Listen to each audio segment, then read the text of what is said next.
Go. Welcome, everyone. Thank you for being here. My name's Imani. If you don't know me, I'm one of the directors of the festival. I'm the media director. And I'm also the podcast host for Soul Revolution. So if you haven't signed, subscribed, liked, or shared, please do that. Just a plug-in. But you can hear more of my talks. Marlin's actually recently featured on one of the podcasts, and that's where we connected. But this topic has been on my heart for a while. And it's around the topic of like releasing shame and what shame can do to us, where we hold shame, how shame has actually passed down generationally as well. Sometimes the shame that we're carrying is not even ours. It can be mothers, grandmothers, fathers, etc. And then also sometimes even though these spaces are so beautiful and held, sometimes as individuals, the shame that we feel within these spaces. So the idea of this conversation is that it is unfiltered. And my intention behind it is that we can help one another in letting go of shame and becoming free from it. It's the lowest vibration that you can move within, and it affects us on such a deep level. I've personally experienced shame, and I didn't realize how much I was being crippled by it for years. And not only was I crippled by it, but it then stemmed. Your ice creams look so delicious. Just so like you're there, and I'm looking at you. No, I love it. Beautiful. But yeah, I was really crippled by it, and I started noticing that it was filtering into other areas, and then shame went on to fear, and then fear went on to anxiety. I've got a beautiful panel of women here that hopefully will allow us to unpack how shame have maybe affected them and how they've overcome. But I'd also really like this to be interactive. So I would like, your experiences around shame, if you have experienced it, the modalities that you have used or do use. So yeah, we're just going to flow. Sometimes it can be really nervous for people being up here looking out. Oh, thank you, darling, for being here. So nice to see you. So it would be nice if you smiled at us occasionally, just saying. It will make this a little bit easier. So to my right, we have the beautiful Julia. I met Julia last year, actually, at the festival. So Julia and I are going to pass the mic over. So try not to talk unless I give you the mic, Julia. But yeah, Julia, I met here last year at the festival. She's an amazing clothes designer. Amazing. She's also a Reiki practitioner, but we've had some really heartfelt conversations around shame and how that has presented itself within Julia's life and mine. A beautiful mirror, somewhat. So I'm really honored that you're here today, Julia. Thank you very much for being here. And then to my left, we have Olivia. Olivia now works with individuals overcoming addiction and has her own story around that I'm sure she's going to unpack. So thank you for being here. My beautiful friend Malin, who we connected over the podcast. If you don't know her, I'm not actually going to introduce her. We usually introduce Malin for what she used to be, but I'm going to introduce her for what she is now. So Malin is a goddess within her own right. She stands and advocates for women. She's a voice for women overcoming shame and likes to help women embody their empowerment and divinity. So that's Malin.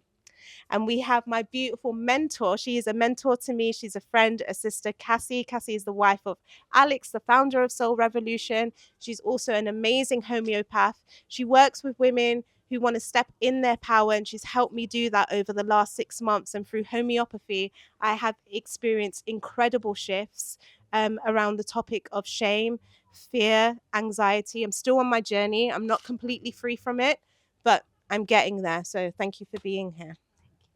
Should we give them a round of applause?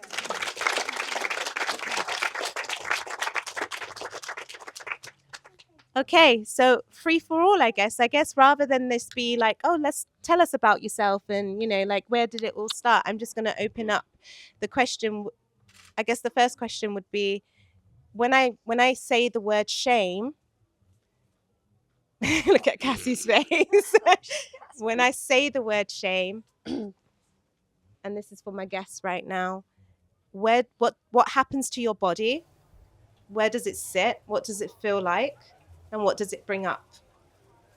Who wants to start? Isolation. So if I feel shame, I just want to isolate, run away, hide who I am, and not let anybody else see me for what I am wrongly believing is me.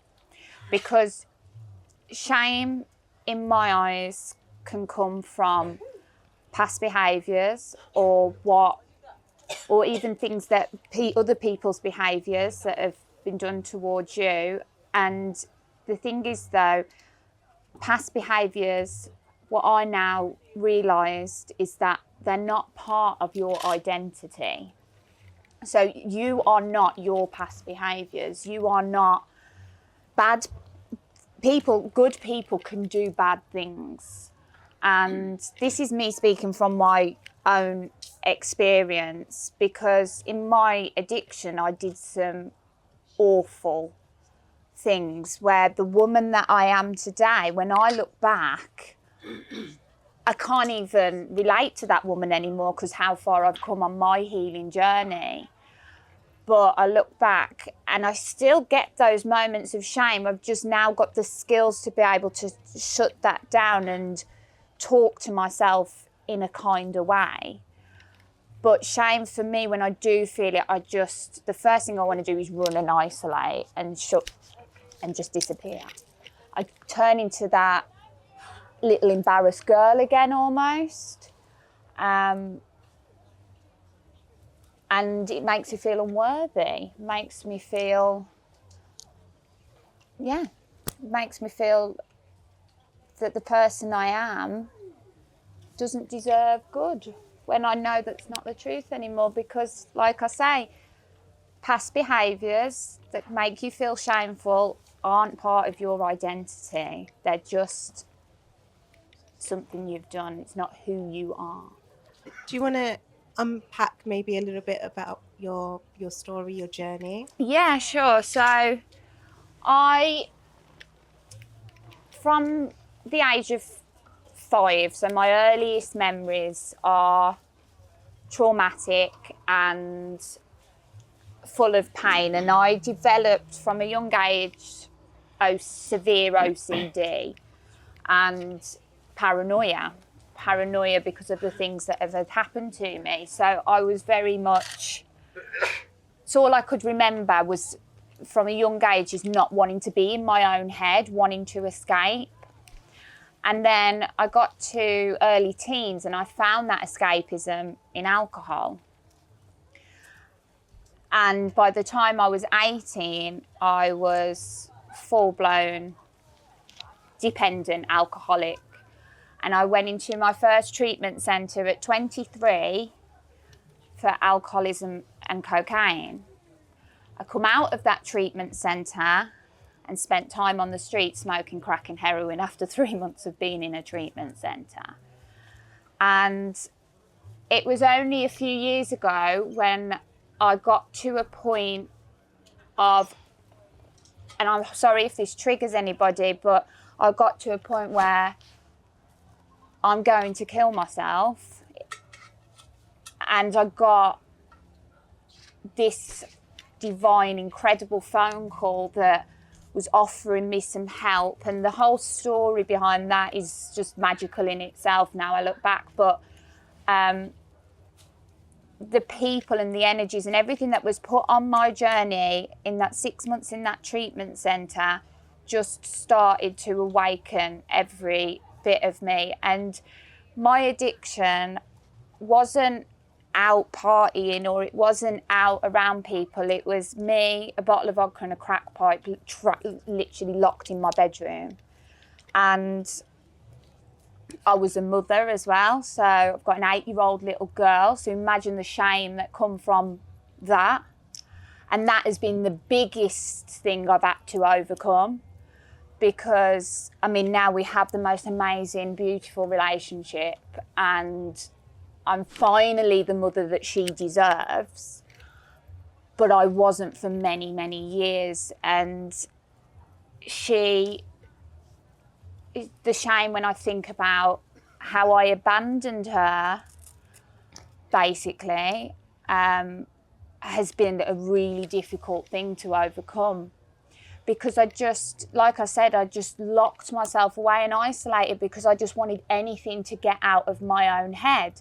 Because before even all the consequences of my addiction happened, I felt shame from a 5-year-old little girl. That shame was there before I even picked up a drink or a drug.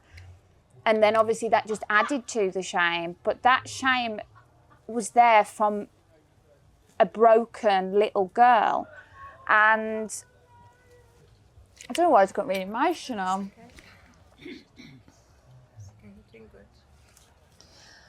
And I'm emotional because I realise when I look back how much baggage that I carried from such a young age. And I now feel that I can look after that child now that I once was. And I've had to heal her and hold her and say, you've got nothing to be ashamed about. And it's been such a journey over the last few years to get where I am today. And like I say, I've done some horrific stuff in my addiction. And to overcome that has been a big thing. But redemption comes in action, not words. And today, my actions, they align with my values, they align with my morals, they align with the person I am in this present day. If they were still aligning with the person that I was in addiction, then yeah, okay, I probably have got a lot to be shameful for, because that behaviour wasn't good. But I'm not that person. It's not my identity. My identity today has got good morals and my actions align with that. And I'd say this to anybody, take time to look at your values, look at your morals, look at all those kind of things. And if your actions are aligning with them, then you're in this present moment, you've got nothing to be shameful about. I'll leave it there. Thank you. Thank you. I want to unpack it a little bit more, but I also want to hear from the other guests. So going back to the question of, when I say the word shame, what comes up for you? Where does it sit? What's your first thought? For me, it almost comes across with low self-esteem. And that's something which I kind of feel like I've suffered with for probably most of my life. There's been ancestral shame. There's been shame about being black, shame about my hair, because I've always felt like I've been other, different. And then there's that period of time in your 20s and 30s as a woman where you might be, considering becoming a mother. And I mean, there's this thing for a woman that's almost like her duty, or the part that she plays in this world, to become a mother. But for me, that hasn't happened. And it's almost being in environments with other women. And the first thing that comes up is, oh, how many children do you have? And for me, it's like, oh, I don't have any children. And then there's that deadly silence. And so you feel like, oh, I feel shame because I haven't been able to almost fulfill that task that I'm supposed to do. But for me, there was a period of time where maybe I could have had children, but I had to just make the decision that it just wasn't right for the relationship, that I was in. And obviously that time has passed. But also in the spiritual world, there's a lot about, being a mother. But how I've approached things is that I feel like I birth in different ways. So I birth through creativity. I birth through supporting, other women. So I'm like a mother, but in a different way. And we can all channel that mothering energy. Even men can do that. It's not, it's not just for women. So yeah, but I've done a lot of work, a lot of healing over the past year. Soul Revolution was my first ever festival last year, and I wasn't sure if I was going to be well enough to come because I'd been through a very, very intense awakening, not sure what was going on. And yeah, it's just amazing, to be here again this year and share my story. Thank you. Malin, Cassie? Yeah, so shame to me has shown itself in a lot of different ways throughout my life. It's shown itself after rape, after sniffing a line of cocaine, after looking in the mirror at my naked body thinking that I'm fat. Shame has shown itself in every angle and aspect, and I've carried it for so long. Until about 3.5 years ago, I had a spontaneous Kundalini awakening, and it shred every aspect of my being. And it taught me that that little girl, as Cassie was saying, Olivia, sorry, is not ours to carry. It's an emotion. We are separate from that emotion. Yet we identify so much with our storyline, with our childhood, with the emotions. We believe that it's who we are.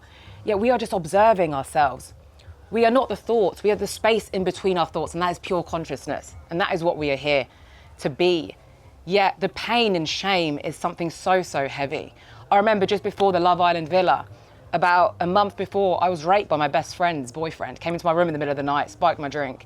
And I carried that in the villa on national TV, swallowing it into my body with the rest of the shame and pain that my body had carried from childhood, until I recognized that I don't want to carry this weight anymore. And as soon as I delved into the healing route of identifying what parts of my body carried it to be let go, I felt so free in myself. I set myself free completely. I felt liberated. And it's not just women, it's men too. We don't have to identify with any of that anymore. We can choose to reclaim ourselves in our whole purest form right now. We don't have to wait for anything. It can happen in this moment. Sorry, lost my voice a little bit. So apologies, not going to sound nice and eloquent. So for me, shame is really the fundamental belief that I am a mistake. That's what I identify it with, and comes in the absence of God's love, which sounds a bit, cliche, but it's really true. My own journey with shame, again, I think it starts young, and it's always there. Well, it was always there, through my early experiences, through witnessing similar things, like abuse and horrible things. And eventually, got so sick with shame, kind of just under the, imagine it's like a boardroom and the CEO in the boardroom was just shame, like an Inside Out. It's like, has anyone seen Inside Out? Okay, that makes sense. If you haven't, you got to watch it. It's just like pushing the button, do this, do that. And really, to the depths of my anorexia, which was my awakening when I found, got to rock bottom, really. But understanding that shame really serves a purpose, because without shame, and getting to rock bottom, we can't then be directed to really finding or the meaning of enoughness. So it's not to say you need to go through shame to feel enough, but if that is your path, and I think we all have a degree of shame, and I think there's healthy shame too, a little bit, but that's another topic.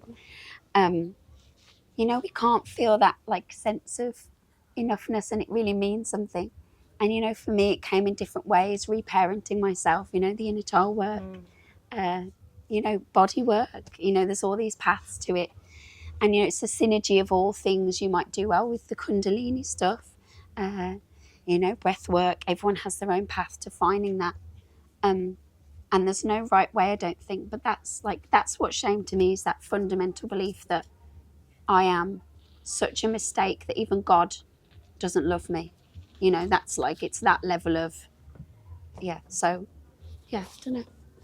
Back to you, Imani. Sorry, my phone's ringing. How unprofessional. Ding-a-ling. Yeah, muted.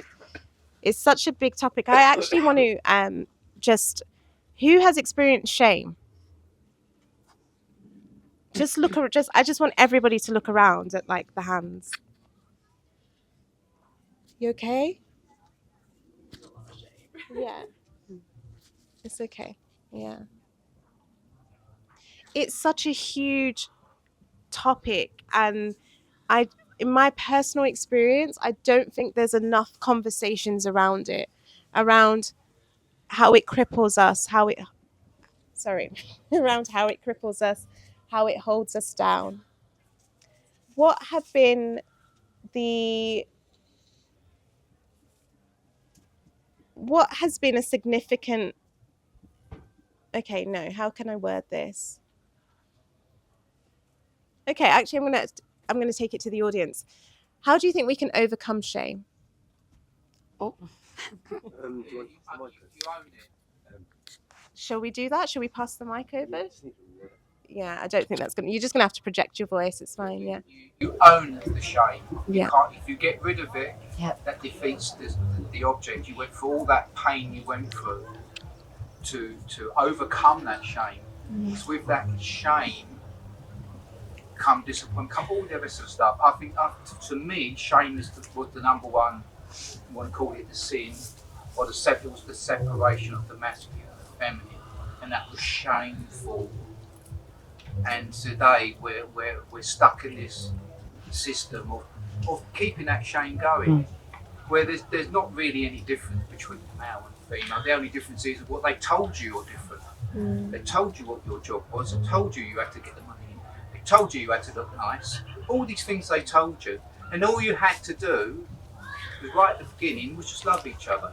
That's all you had to do. But no, separation. So we're always separated. And that's the real, to me, it's a shame. I love that. Yeah, that's the real shame. Thank you for that. That's the real shame for sure. Would anyone else like to share? It's a safe space. For me, I think it's finally just becoming aware of the fact that I am ashamed and kind of where it's come from.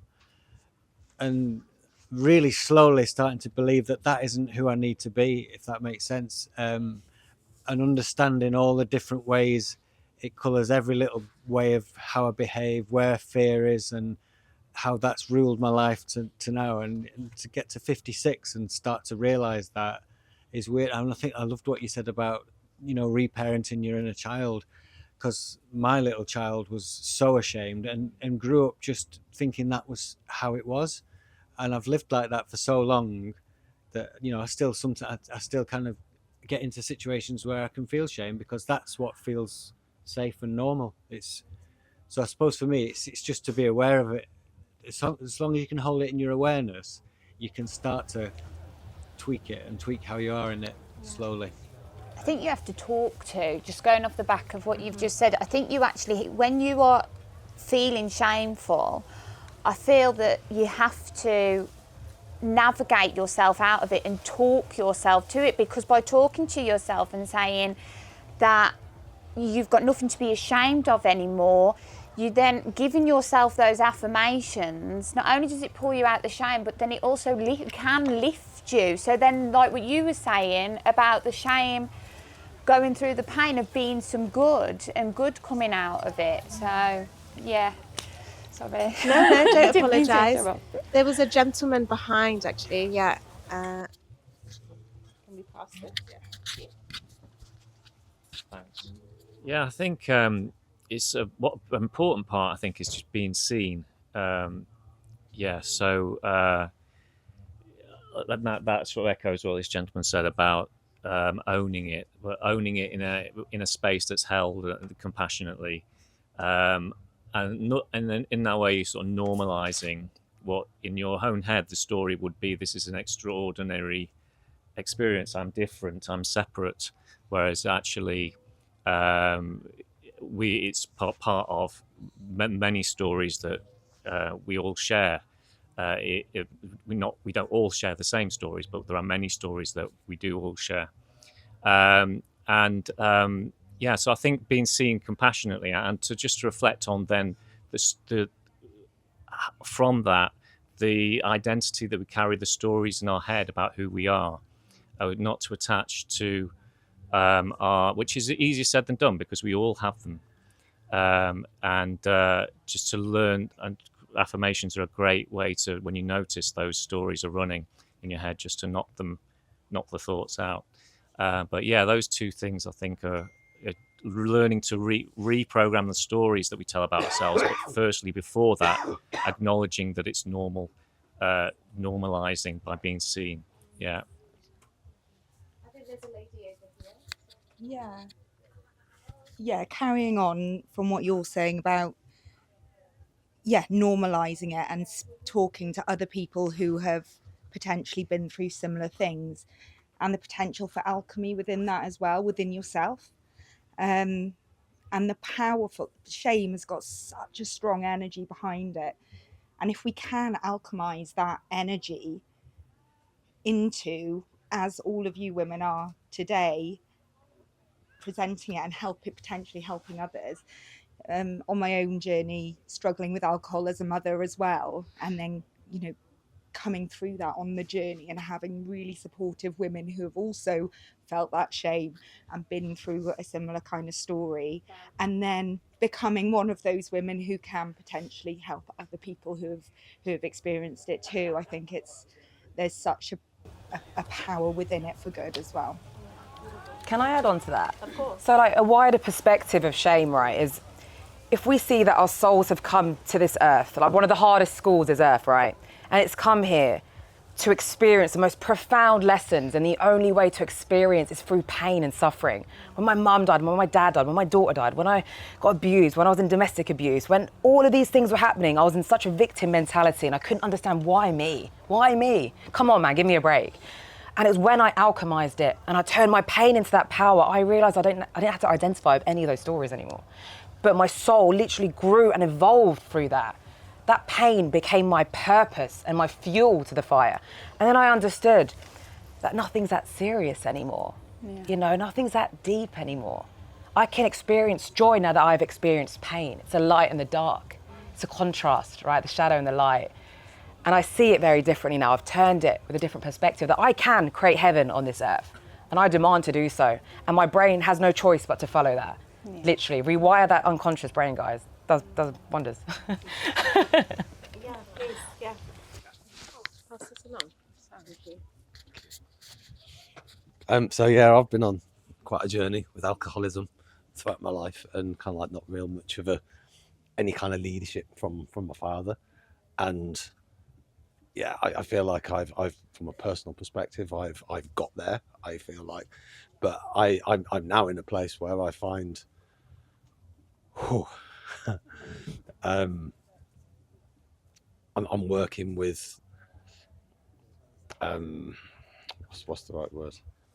Archetypal energies, and they're coming through and they're manifesting in a way that is extremely intense, and it's kind of on and it's not an easy subject to speak about. And I recently got to a point where I can, but it's still kind of like, I'm shaking inside at the minute. But there's a connection between men and women. Often I hear women talking about womb trauma, and what the journey I'm on with now is, I know what Germaine Greer meant back in the 70s and 80s when she said, all men are rapists.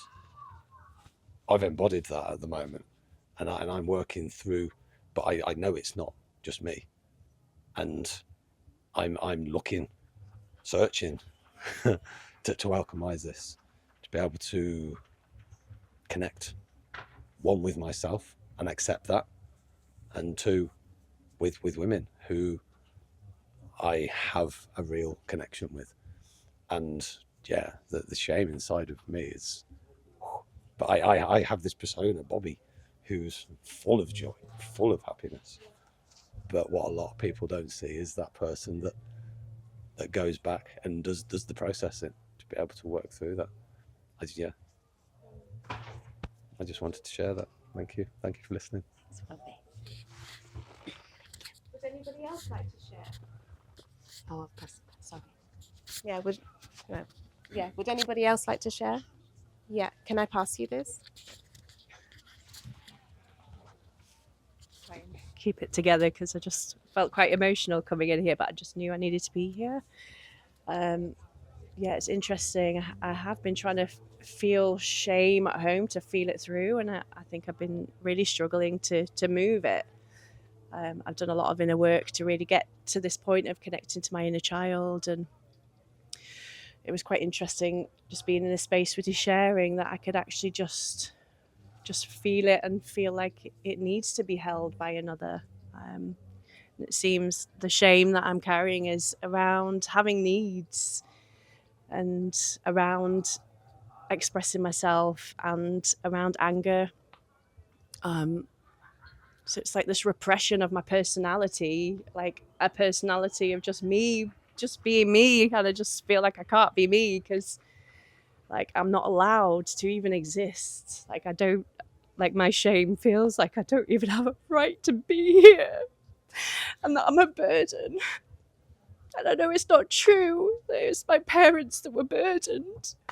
But the little child in me just feels so much shame and just had to be there for the parents instead. So all my needs and all my life force has got squished down, and I'm looking for a way to reclaim that. And I think I need to be held. I can feel it. It's in my jaw. I could feel it then just locked in my jaw and in my throat and here and right in the center of my soul. Oh.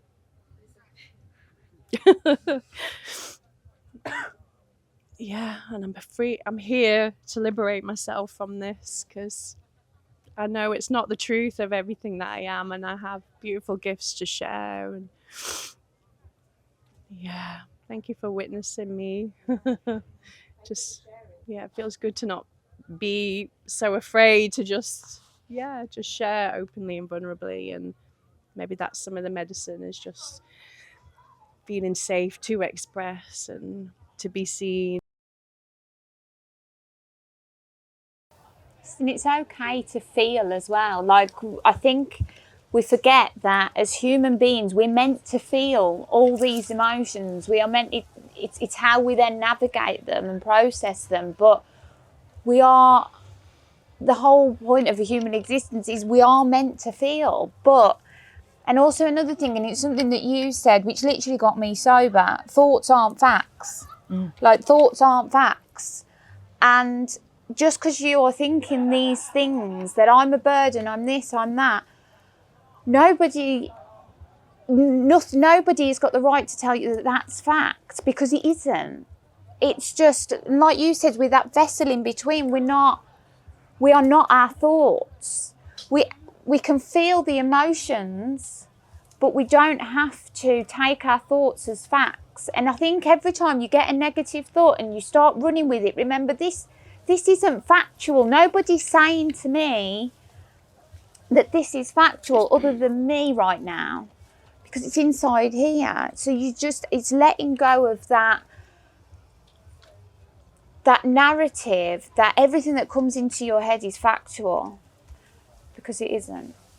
Yeah, I'm going to bounce off of that. And I just want to honor you in sharing, because I think sometimes even in these spaces we're trying to create, or we're not trying to create, we are creating safe containers, but it takes so much courage to be able to share like that. So you're already receiving your medicine. You're already receiving the healing. So I just wanted to say thank you, and thank you to everybody else that has shared as well, because it does take courage to do that. And also, would you like to share? One thing I'd like to say to you, that forgiveness and your experiences work at the same frequency. So every time you seek out new experiences, forgiveness takes place in the background without you even trying. Thank you. I want to ask, has anybody had any time in an ashram before? Yeah, okay. Or like any sort of like temple where they teach you like meditation. Yeah. One of the first one of the first principles that they teach is to empty the mind. And it's like one of the most difficult things to do, as we know, because our minds are constantly going. And I remember being, in like my Sufi school, and that's what they taught us. They were like, you are not your thoughts, you are not your thoughts, you are not your thoughts, and getting to a place of where you just observe your thoughts. And now there are so many meditations that we listen to, but even the meditations that we listen to have words attached to the meditations. So we're absorbing those meditations, which are going into our mind, and we're supposed to be emptying our thoughts. Yeah. Yeah. And the reason I'll come to you. Thank you. The reason I'm sharing this is because how I am working on overcoming shame, because I haven't overcome it. Sometimes I feel like I've overcome it, and then suddenly I will feel it in the pit of my belly, or I'll feel it in my throat when I'm trying to share something, or I will go into freeze, and I'm like, oh, okay, there's some more work to do here. But the first thing that helps me was like this whole practice around, and this just works for me. This is not for everybody. You will, everybody will find their own way. But the things that have helped me, I began to meditate without meditation guidance, and I went back to my original practices, which was emptying the mind, emptying the mind, emptying the mind.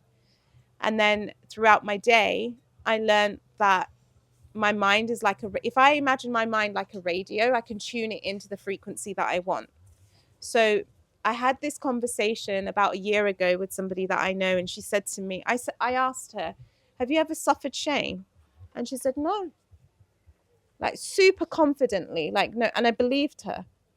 And I said, tell me about your inner voice. And she said, what do you mean? I said, like, we all have like an inner voice.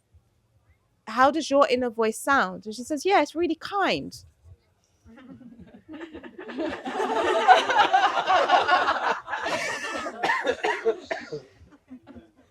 What? She's like, yeah, it's like she's really supportive, and like she's my cheerleader. She's down for me. She's my girl. And I was like, oh, okay. I didn't share any more with her at that point. But I found out, it was only a brief encounter that I had with her. I don't know why I was led to ask. There was something about her that I felt drawn to, and hence what provoked the question. And then we met again, and then we had another conversation, and I found out about her childhood, and it was pretty safe. Her childhood was safe. She was seen. She was witnessed. She was given permission to be herself. She was held. She wanted to have a tantrum, she'd have a tantrum. She wasn't told off too much. She carried that into adulthood, right? And in that moment, I was like, oh, okay, yeah, it has a frequency. You're right. There is absolutely. Okay. Right. So I went back, and I was like, when was my first encounter of shame? Not what I've experienced in adult. I can talk about it. I've lost a child. I had a miscarriage. It caused me shame. I've had a relationship. It broke down. It caused me shame. I don't feel like I can fit in with crowds. I'm a little bit awkward sometimes, even though everybody thinks I'm an extrovert. Like, I've had a problem maintaining friendships at times. Shame, shame, shame. And then I'm going back, and I'm going back, and I'm going back, and I'm realizing, where did this stem from? It stemmed from my childhood. When was the first encounter of shame for me? And I remember it, and it's deeply personal, and I'm not ready to share that, but I remember it fully. And when I got to that place, when I remembered the core, I was like, right, okay, I can trace it back now. So everything else after that, why shame is so familiar, why do I go into the feeling of shame immediately, is because that first encounter of shame was so strong. So it's got a grip on me, right? So then I was like, okay, I've got that now. Right, what's the next bit? How do I overcome? Then I was like, I'm going to be kinder with this inner voice. So I'm going to tune into a frequency. I'm going to imagine my mind like a radio, like those old school radios where you would tune in. And I'm going to, every time it is on a frequency that makes me feel a particular way of like unease, I'm going to tune into a radio station that plays the songs that I like a bit of Sugar Babes and maybe a bit of Shaggy from back in the day, like I'm going to listen to those types of frequencies because they make me feel good. Now where I am in my journey of shame is that I'm trying to release it from my body because it's stored in my body. So it's left the mind. I've kind of controlled that area now. Like I've got that to it, not to a T, but I'm getting there. But it's now in my body. And it's interesting because I had a massage yesterday, but like a body work massage that I've never had before. I've never had that type of massage. She deals with like your fascia points. Is that right, Cassie? Yeah, she deals with, Cassie didn't do it, but Cassie knows this. That's her bag. So, The bag. yeah. She dealt with my fascias and she went around my stomach area and she pressed on my liver and it was so painful. And she was like, wow, you're so tight. And then she was like, your womb's tight. And then she went down to my leg and then she shook my body and she said, your legs don't move when I shake your hips. And I was like, what? And she's like, I'm shaking your hips. I'm moving you like this. I'm lying down. So she was like moving me back and forth. And she was like, your legs are not moving. She says, when you're in a place of complete ease with yourself, if I move you slightly, your whole body moves. So your neck will move. Everything will move. It will just move. She says, you're tight. So you're in freeze mode still.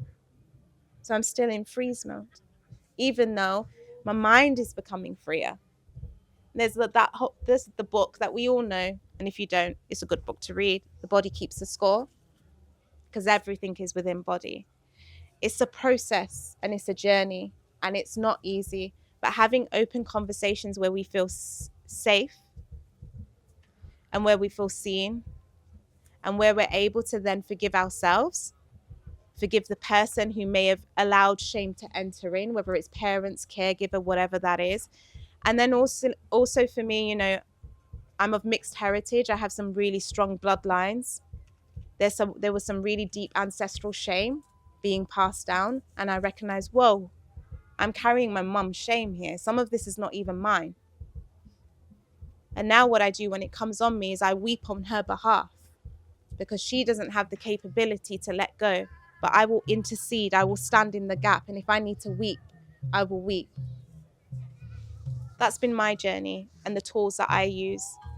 And I'm sure everybody else has tools. But the more we talk about this, we'll be able to help each other to find the tools that work for us. What are some of the tools that you've used, Julia?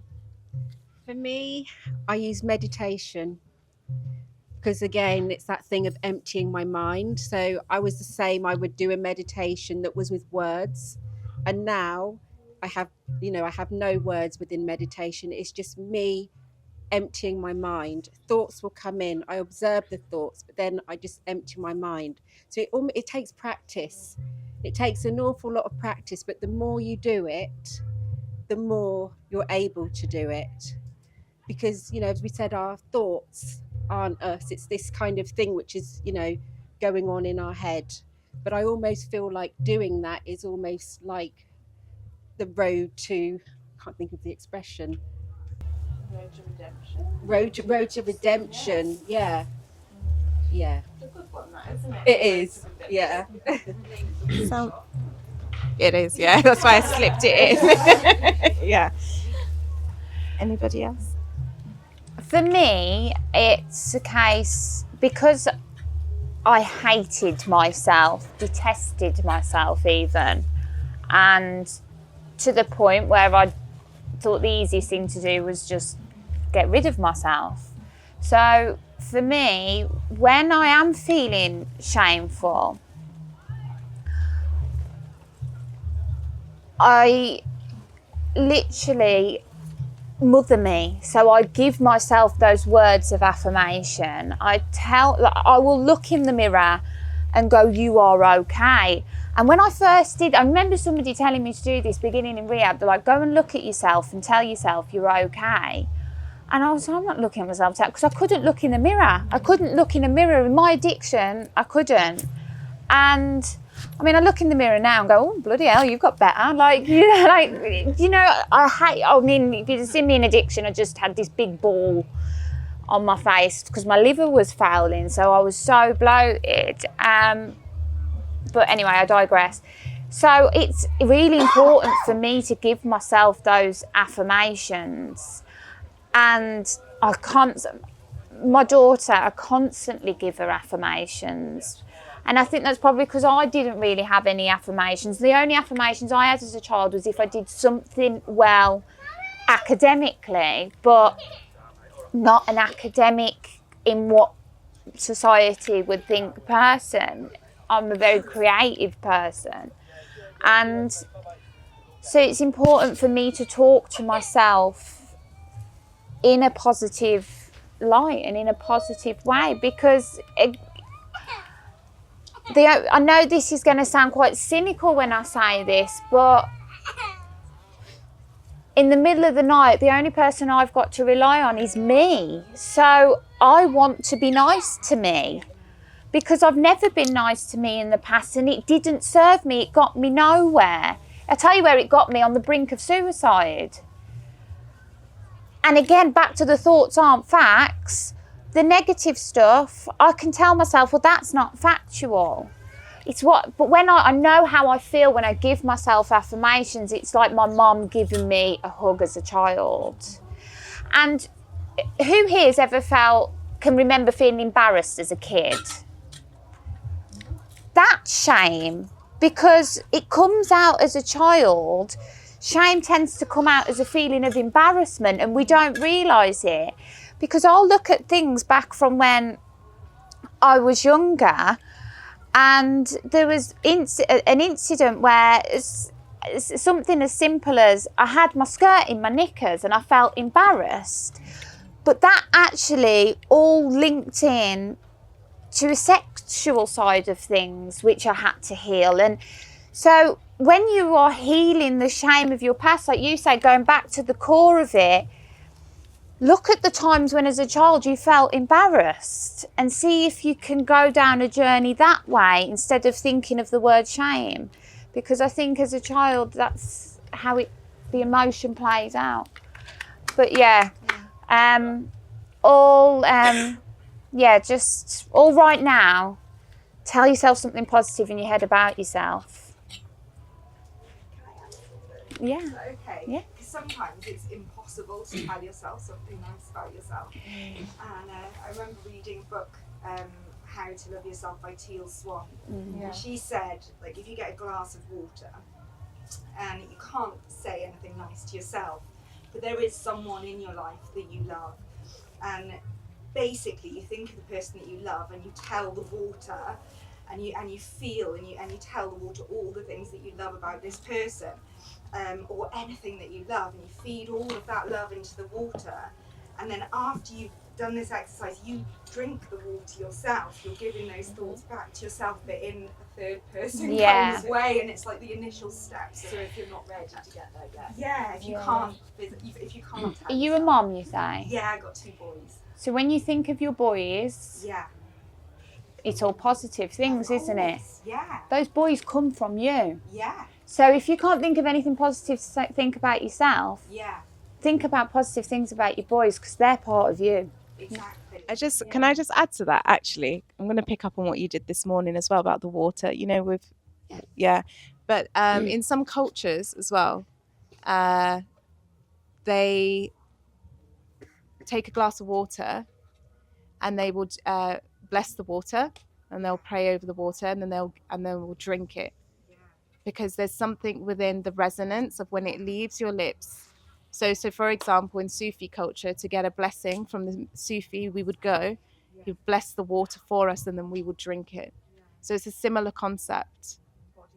Exactly. Yeah. But then Cassie did something. So Cassie, yawning over here. Yeah. She's like, oh gosh, here we go. Sorry. This morning, her voice was completely gone yesterday, and she did something. She had a remedy that was not with her to be able to maybe soothe her voice. So she wrote the remedy down. You can talk about it. It's your little thing. I need another one now. I've got more voice now than I did this morning. I couldn't talk. It really hurt. But it was homeopathic, so you can charge water. The documentary is it's called Hidden Messages in Water by Dr. Masaru Emoto. Does anyone see it? So good. Pray over water. You can write, like they did experiments with like rice, and some of the kids put like love under it, like writ love, and then one they put hate, and the love rice went all like sweet, and the hate rice went like black and mouldy. It's really interesting study of what water does, and how it, like the emotions and frequency we have around water. Well, we are water, and that's how homeopathy works. It's basically based on frequency, which is why materialists hate it, right? But that's another topic. But with water, this morning, I had absolutely no voice, and it really hurt, like pain. So the remedy I didn't have, I just wrote it on a piece of paper, popped the water on top, left it for half an hour. I was trying to get the kids sorted, and then drank about 3 or 4 sips. And this is where my voice is now. So I'll probably go and do that when I get home, because I still don't have the remedy at home. And I'll probably be fine. So there is a thing, you know, if you can't say those things. Another thing, I think Teal Swan talks about this, but this might be reach approach. I always mix up what I've done. But they always say, if you can't be like, I love you, it's like, I could love you. Maybe it's possible that I could love you. It's possible that I'm enough. You know, like, if you can't get there, edge your way in, because the subconscious is tricky. It's clever, it's wise. It's like, I'm not changing. No. So if you find a way in, you can reprogram it like a little bit more coercively. And it's like, actually, is it possible that I could feel love for myself? Maybe. Like, and just maybe that way, when you're really in it. Actually, it's possible I'm not right about this. It's possible that it's true. It doesn't, you know, so might be a way. Or get a thing of water and do that. Yeah. You know, it sounds great. Yeah. Have you done the rice experiment? I've never done it because I'm not very... Have you done the rice experiment? Yeah, I've done it a few times. Tell me. Wow, tell us. Yeah. Come on. But, let me join you guys. Might as well. Yeah, the rice experiment, I have actually met Masaru Emoto. Oh he my God, came what's to he King's like? Heath out of all places. Why? There's an event called Birmingham Truth Juice, which has been running for past 13 years. And he did come down, and That's I did have the crazy. privilege of meeting him. Wow. And I did hear about the rice experiment. It's when you get 3 pots of rice, you label one love, the other hate, and the middle one can just be like the other example, you know, just the yeah. So with the love one, over the course of maybe a week or two, you have to say loving words, kind things. And with the one you label hate, you can swear at it, you can play like really bad music, but just make sure your wife isn't watching you because they're talking to your rice bowl or someone's watching, they're going to think you're crazy, right? And so, yeah, I'll put them in the same place in the bedroom. And yeah, over the course of some weeks, the love one didn't degrade that much, but the hate one had lots of more mold on it, lots of green mold on it. But the middle one was like the middle aspect of it. So I'm hoping to make another video, maybe put it on Instagram soon, just showing that it actually works. So, and if you think that as human beings, we're like 70% water, right? And as parents as well, you know, imagine those who shout at their kids constantly, what are their crystals going to be like? And with Masaru Emoto, he found like when you play like loving music and loving words, the crystals formulated such intricate patterns. Yeah. But when it was really negative music, they were all distangled. Yeah. So I would advise you, if you can, just go on YouTube, type in so good. rice experiment. Thank you. We are piezoelectric beings. I like that. We are electric. We are. So this is how we can actually control our environment. We become what we practice most. Yes. So if we think in cycles, and excuse me, this may be controversial to a few, shame is not a feeling, it's a perspective which comes and is born from feelings. And the perspectives we loop and cycle, and they are difficult to come out of. And just considering everything that everybody has spoken about on the panel and in the audience, we have 100% control of ourselves. We are sovereign. These mind loops fuck us over. We just have to be aware of them. We become what we practice the most. And shame is a perspective. We can change our perspective, but it's a practice. Practice does not happen like meditation over a minute or an evening. We have to keep practicing. Today I have no shame. That has not always been. Well, we'll celebrate you for that, hey?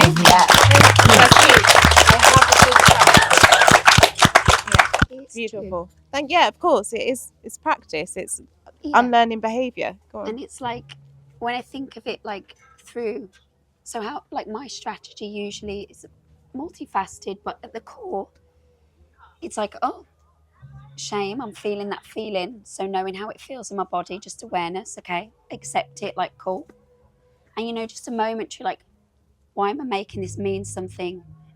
When did I first feel that feeling?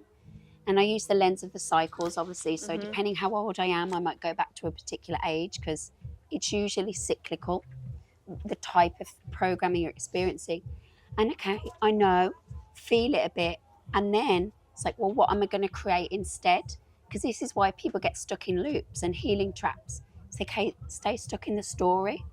And that's good to a point when we can blame people and we can be like, well, they did this and they did that. But it's like, well, who am I going to be if I just release this? And sometimes that's quite scary because the subconscious doesn't like change, right? So it's absolutely that constant input. But then when we decide, well, what am I going to create instead and who do I want to be? I literally will sit and visualize the situation I want, how I'm going to feel. And it's all the good stuff. And I will just feel that. And I will create that. And every day I'll return to that feeling. And I'll strengthen that because that is, we are quantum beings. That is, we can play with the unseen. We can invite communion with God to create what we want to create. We have that.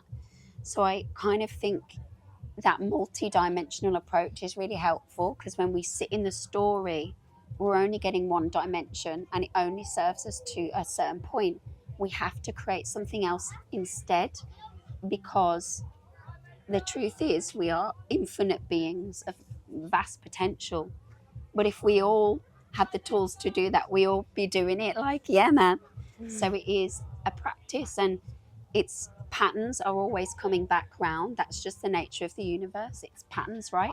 So when they come up, it's like, oh, why is that pattern here again? Or, you know, like weeds come up in your garden over and over again. And you know, maybe the first time it's up there, but you go, oh, it's coming back. What's that about? You know, it's not even a big deal. Actually, I'm just pluck the weed and I'm just going to put some better soil in and just create what I want to create. And it sounds cheesy as shit, but it is, be in that frequency and you get to choose. And sometimes that's harder sometimes than others, right? Yeah. You know, sometimes you can't get there, but, you know, that's what I do now because I used to just get stuck in the loop all the time of being triggered. And it's like, it's good to a certain point, but what am I going to create instead? I think that's kind of important too. It's changing the narrative essentially as well. It's, you know, saying that that's not my story no more. I'm no longer going to accept that for myself, you know. So like you said, that's beautiful. Thank you for sharing that. It really opened up a big piece because it is. Yeah. Yes. Absolutely. So yeah, appreciate that. Marlin, do you? Yeah. Something that just came to me, right? If you just all think about your parents for a minute, okay? So my relationship with my mum was such a complex, loving, but detached relationship. She was very unavailable, emotionally unavailable to me growing up. She's Sri Lankan, Asian heritage, very different culture. She was born in Sri Lanka in poverty, okay? She had a very different upbringing to me. She struggled a lot and she came from a very wounded masculine place. Now, of course, her projections to me as a child were going to contribute to me and my feelings of shame. So it's all well and good trying to identify ourselves of our childhood and our own shame, but actually it might not be ours to carry. It could be our parents. Very likely it is coming from our mum or our dad, okay? Now, as a woman and a man, our womb, it carries 12 generational cycles of pain and shame. So I had to identify, where was my mum going wrong in this? She lived a life trying to provide for me and my siblings, overworked her nervous system to fuck, you know, dysregulated to fuck. I'm swearing because it was so painful to watch until cancer ate her life away. Breast cancer twice, stomach cancer within moments. A life for what? To provide for her family, for a bit of money to just go. And that was her life. You know, she catered for us. And I watched her be emotionally unavailable for my life for that reason, and she suffered through it, okay? So I had to look at my daughter who's free, and I thought, I have to do something different here. This life that we live in, we are conditioned to believe we have to work until we are no longer human. We become a slave to this system, the matrix, whatever you want to call it. The matrix is actually our mind. We can escape that so simply and easily by realizing that we aren't identifying with our thoughts and emotions, but it's easier said than done, okay? So if you notice the patterns in which you've been brought up in and the looping with your mum or your dad, you realize that the wounded masculine that we might be carrying in us just wants to stop. Our nervous system wants a break. It wants to pause. It wants to be reset. And the only way to do so is stop and shut the fuck up and just stop. Stop doing what you're doing because it's clearly fucking wrong. Like, I was just overworking and literally living in my mum's footsteps, the same patterning.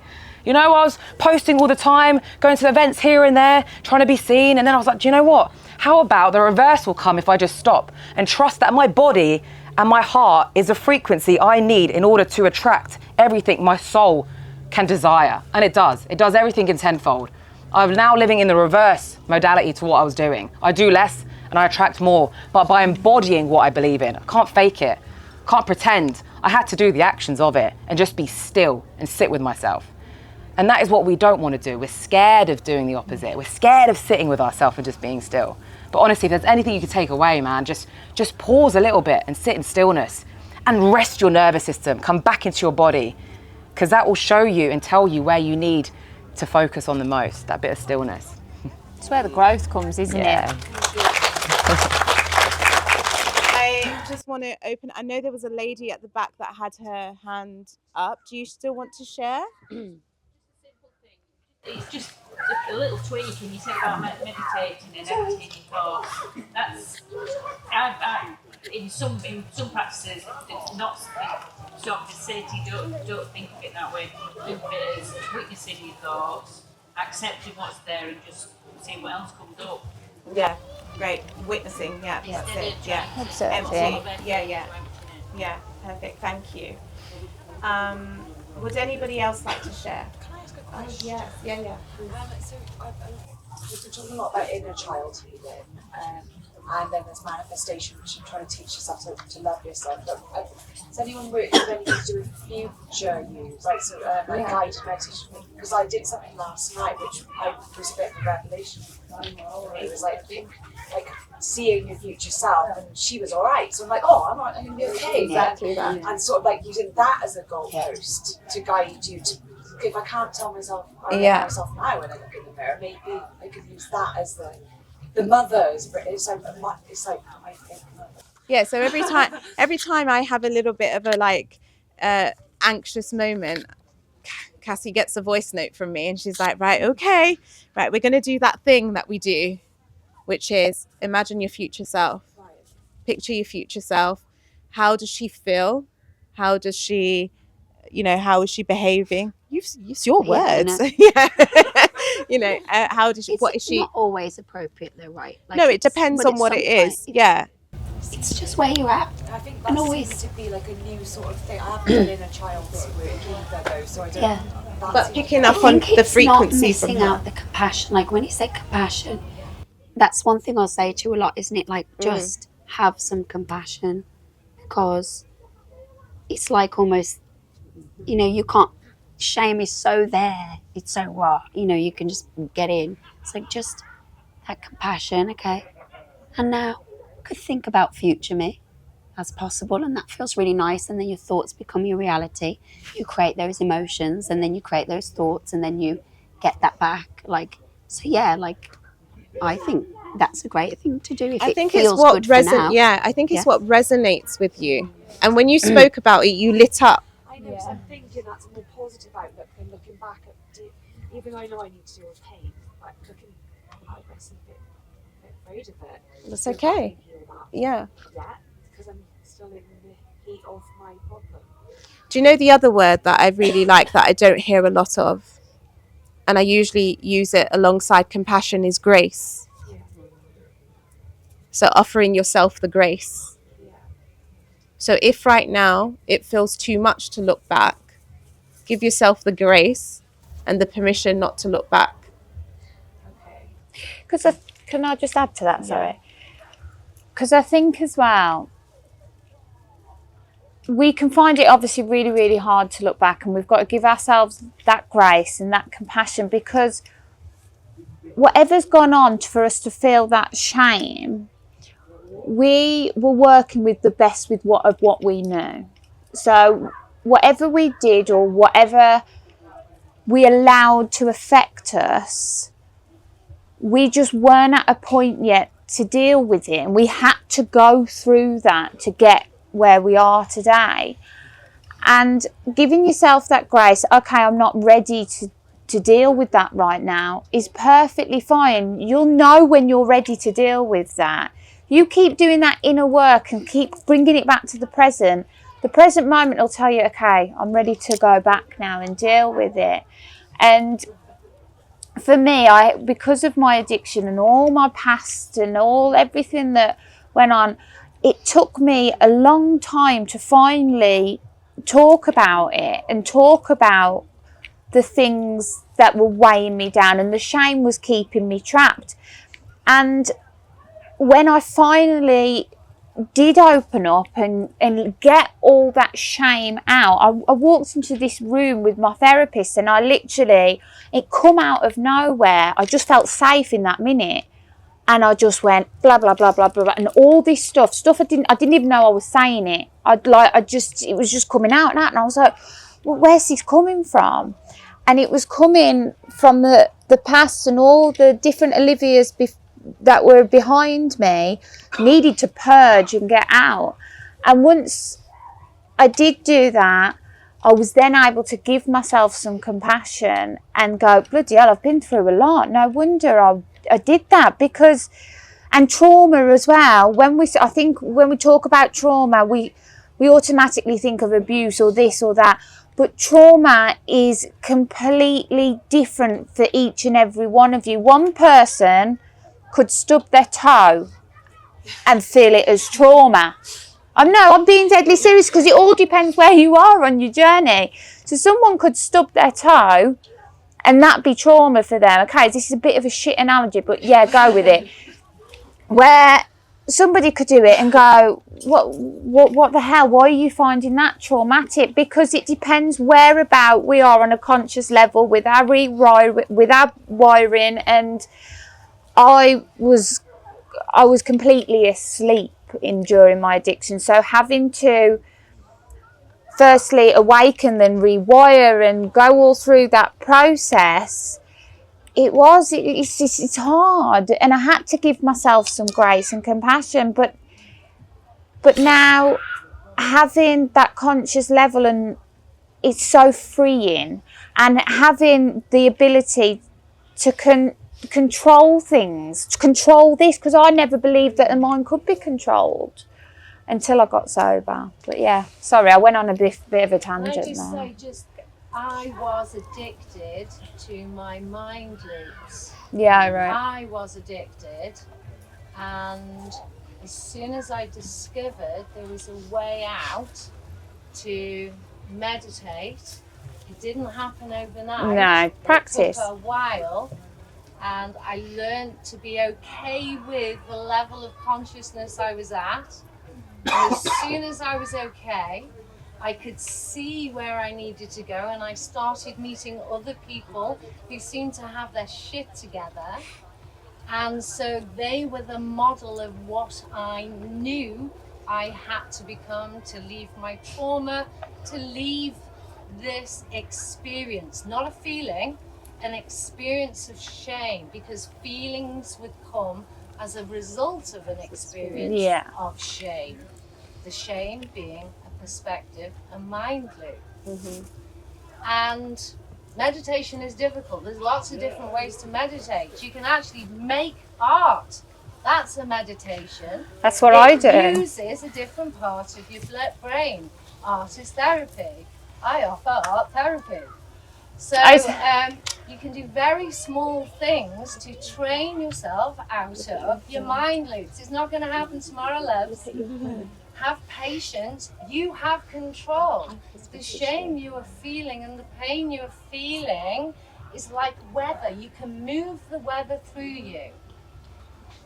This gathering and this conversation hopefully It will help everybody move through their weather. And you can do it because you're in control. It's all you.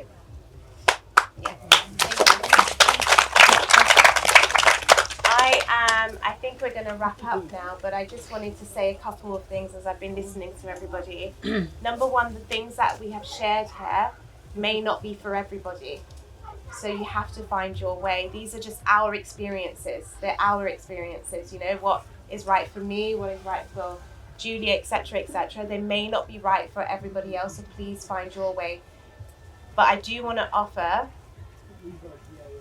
compassion and grace, absolutely, to everybody. It's difficult out there. Our experiences, like you said, it's the experiences that then bring the feelings. It's difficult. It's not easy. Creating safe spaces like this hopefully aid what we're trying to do, which is come back to that place of remembrance, and that remembrance being that we are perfect, that you can alchemize everything, that you are not the stories that you were born into. You are not the stories of your mother and your father, the generations before.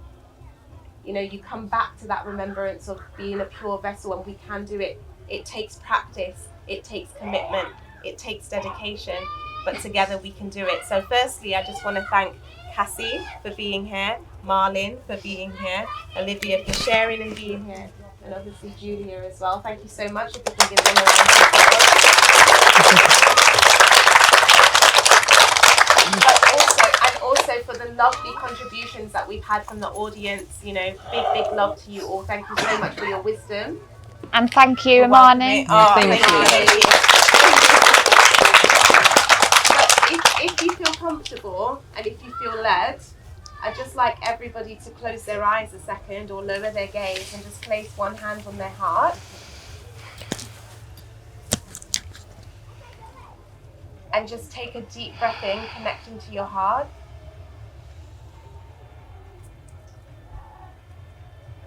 And exhale when you're ready.